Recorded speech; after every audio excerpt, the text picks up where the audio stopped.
এরপরে প্রশ্ন হলো, আমি এক হিন্দু রুমমেটের সাথে থাকি, কখনো সে রান্না করে কখনো আমি রান্না করি, তার সাথে থাকা ও খাওয়ার ব্যাপারে ইসলাম কি বলে ও আমার আমলগত দিক কোনো ক্ষতির সম্ভাবনা আছে কিনা। আমাদের দেশে অমুসলিমদের ব্যাপারে ধারণা বেশিরভাগ মানুষের পরিষ্কার না। ভালো করে শুনে রাখেন, যে ব্যক্তি আল্লাহর একত্ববাদকে স্বীকার করে না, শিরকে লিপ্ত, তাকে আপনি অন্তরের গভীরে জায়গা দিবেন না, যেহেতু সে আপনার রবের অস্তিত্বকে স্বীকার করে না। আপনার মায়ের চরিত্র নিয়ে কেউ যদি সন্দেহ করে, আপনি কি তাকে দোস্তি বানাবেন, দোস্ত করবেন? তার সাথে দোস্তি করবেন? আপনি কেন করবেন না? আমার মায়ের অস্তিত্ব নিয়ে প্রশ্ন তুলেছে, আপনার মেজাজ গরম হয়ে যাবে, হয়তো আইন হাতে আপনি তুলে নেবেন না, তার মধ্যে সে চলুক, আপনি আপনার মধ্যে চলবেন, শান্তিপূর্ণ ব্যবস্থা করবেন, ঠিক আছে, কিন্তু তাই বলে আপনি অন্তরঙ্গ তাকে বানাবেন না। কিন্তু এর মানে এই না যে কোনো অমুসলিমের সাথে আমাদের লেনদেন, উঠা বসা, কাজ কারবার কিছু করা যাবে না।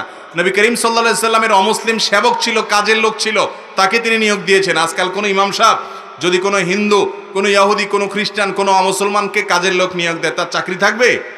কারণ আমরা এটা বুঝি না, বাড়াবাড়ি করি।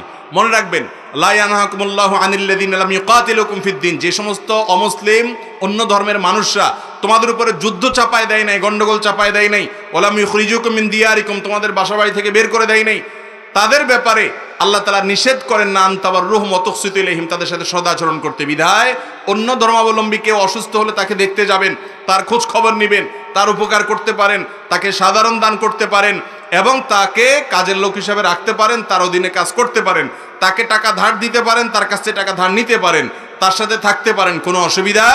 কিন্তু একসাথে এক রুমে বসবাস করতে করতে যদি আপনার শিরকের প্রতি দিয়ে আপনার মধ্যে শিরকে অপছন্দ করার যে বিষয়টি আপনার ইমানের দাবি, সেটা যদি আস্তে আস্তে দূর হয়ে যায়, তাহলে লক্ষণ খারাপ। বিধায় সেই ব্যাপারে সাবধান থাকতে হবে। এমনিতে উঠা বসা, কাজ কারবার করতে অসুবিধা।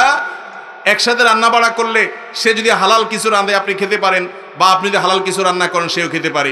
নবী করিম সাল্লাল্লাহু আলাইহি সাল্লাম এক ইয়াহুদির বাসায় দাওয়াত খেতে গিয়েছেন, এবং সেই ইহুদি মহিলা বিষ মিশিয়ে দিয়েছে। তাহলে এখান থেকে প্রমাণ হয়, ভিন্ন ধর্মাবলম্বী মানুষ যদি হালাল কোনো খানা দেয়, সেটা খেতে কোনো অসুবিধা নাই। তবে মিষ্টি মিষ্টি যদি আপনার মধ্যে যে সাধারণত শিরক এবং কুফরের প্রতি বীতশ্রদ্ধ ভাব, ঘৃণা, সেটা যদি দূর হয়ে যায়, তাহলে লক্ষণ খারাপ, তাহলে আপনাকে সেখান থেকে সরে আসতে হবে।